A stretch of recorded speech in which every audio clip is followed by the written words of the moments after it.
Day number 9 of Detroit Lions training camp is now in the books, so here are my takeaways.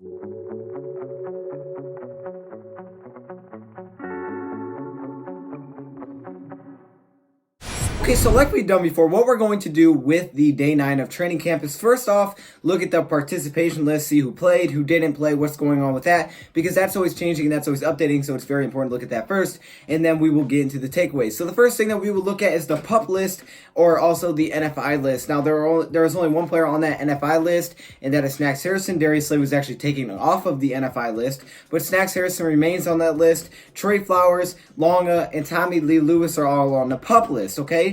Now, when we look at players that didn't participate today, which is super unfortunate as we're getting through this training camp, hopefully these guys come back healthy. Some of them aren't really to be worried about, other ones that maybe you can worry about. Deshaun Hand, who has had that brace on for a while on that arm, we'll see what happens with him. I have no idea what to expect from Deshaun Hand, but he did not participate as well today. Mike Daniels, Jonathan Wynn, Austin Bryant, Malik Carney, Marcus Cooper, and Tease Tabor, who actually got hurt last Thursday. Now, he is listed as day today. We talked about him a little bit today, but the Detroit Lions did sign another cornerback because of that injury, so we'll have to wait and see how serious it is. You just really never know. Day to day is kind of hard because you would think, okay, it's day to day, it's not serious, but then other times it just lasts for a long time, and you really don't know how serious it is. So with that being said, we don't know what's going on with Tease Tabor. Hopefully he can get healthy. Now, changes that we saw is, like I said, Darius Slay was back. He was limited in practice. Devon Kennard was also back, played one of his biggest days, really, of the training camp. Did some drills, limited practice. Same thing with Jones and also Darius Kilgo. So all of those guys, Christian Jones that is. So Darius Kilgo was actually taken off the NFI. They all had limited work and limited drills that they participated in today. So that's the participation list.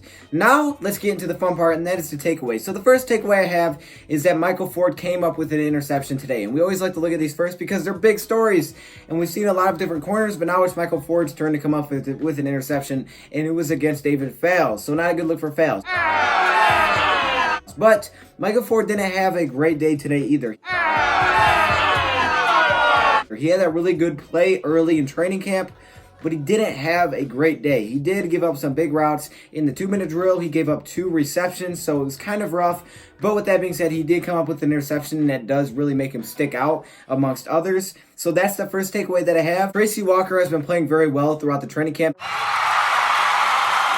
And here in day 9 of training camp, he has continued to do his thing. He's still playing well. Next up, we have Travis Fulgham. And Travis Fulgham has been kind of making his way up the depth chart. We don't know what to expect from Travis Fulgham as a rookie wide receiver out of Old Dominion. But with that being said, he did play a little bit, just a little bit, with the starters today. So that could mean really good news for Travis Fulgham. Either way, it's a good thing to see him out there participating. It can't be a bad thing, right? So with that being said, I guess it could be a bad thing. But it's probably not a bad thing. Travis Fulgham, he's working his way up slowly, and hopefully he does make the team. Now, staying on the offensive side of things, we always had those 7-on-7 drills. Well, the offense was versus the defense, just like always. The offense actually really dominated that drill today. The offense actually scored on their first 6 snaps from the 5-yard line. That's right. Trey Lamar had a pretty rough day at that linebacker position, so we're getting another guy in there. He gave up touchdowns to Nick Bawden and Kerryon Johnson. Stafford played very well today, and Stafford has seemed to be really good throughout this entire training camp. The downs have been the interceptions. Some of them have been his fault. Other ones you could say was his fault. But with that being said, in the scrimmage, what we've seen, he played well,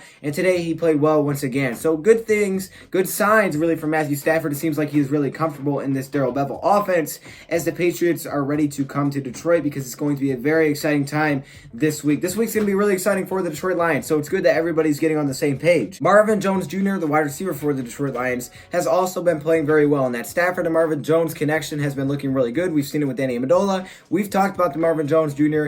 and Matthew Stafford connection. It's been looking really good recently. There was one play where it was knocked away, but other than that, they hit on a couple of deep balls, so that's very, very good. Then we also saw Darius Slay. Now, Darius Slay, like I said, he's off the NFI. He gets a little bit of participation today, but with that being said, he's really just looking for reps. Darius Slay needs reps, and more reps to really get ready for the seasons to start, but he's such a talented player. He's been working hard this offseason, so even though he's on the NFI, he should be okay and ready to go, especially by week 1. He's got a long time before that happens. He's really got another month. Now, to end off practice, the Detroit Lions didn't end it easily. Nope, there was not a happy time because, you know, the Patriots are coming in, maybe you take a rest day. Nope, they're running up and down that hill. And that's rough. I really can feel for the players at that point. It stinks running up hills. It stinks running in general. I'm going to be honest. When you have to do conditioning, that's probably the worst part of any kind of sport. So with that being said, that's rough that they had to do that. But Kenny Galladay got out of it by talking to a trainer. I don't know if he was hurt or whatnot. But either way, good job, Kenny Galladay. I got to give you credit for that one. You got out of running. And honestly, I can't blame you. So good for you, I guess I have to say. But again, they are running the team, so they're trying to get in shape. As we know, the Detroit Lions are trying to be a very physical team. You definitely have to be in shape for 2019. With that being said, the Detroit Lions were also put into a 2-minute drill today.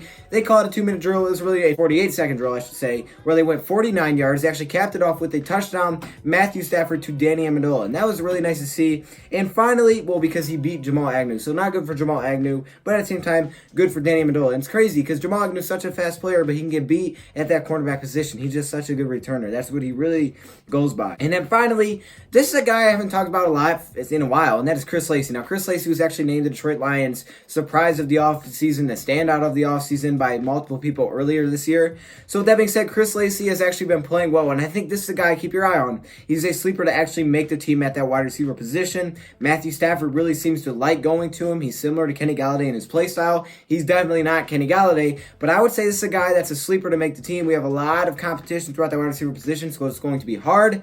But don't sleep on him. Now, those are my takeaways from day number 9 of training camp. But with that being said, I don't want to end the video here.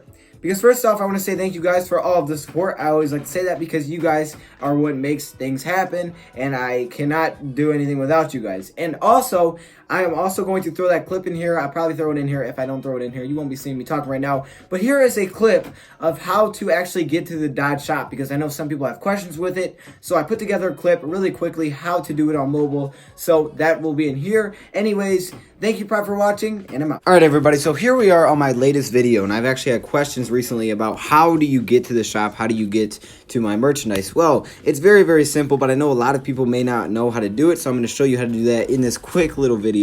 So right here, here's my most recent video, the Fortune Wheel predicts Lions record. Now, all you have to do, if you are on mobile, this is mobile. If you are on desktop, I don't think you even have to click this arrow, but if you are on mobile, you can see the title here. You just click this, and it will drop down the description. This whole thing is the description. All of these, weird links I have in here are all accessible. You can click on any of these that you would like, but the one that we are going to be looking for is the one that says the Dodge Shop. As you guys can see right here, this is the Dodge Shop, and this link you will click on. So you click on the Dodge Shop link, and for me, I get this little pop-up. I go to my Safari, and it will load up the Dodge Shop, and that's really all you have to do. Once you get here, it's just like any other online shop. You can look through all of the designs. Here's my newest design, and you guys can check out the merchandise. So hopefully this helped you if you didn't understand how to get here. You can also change the colors.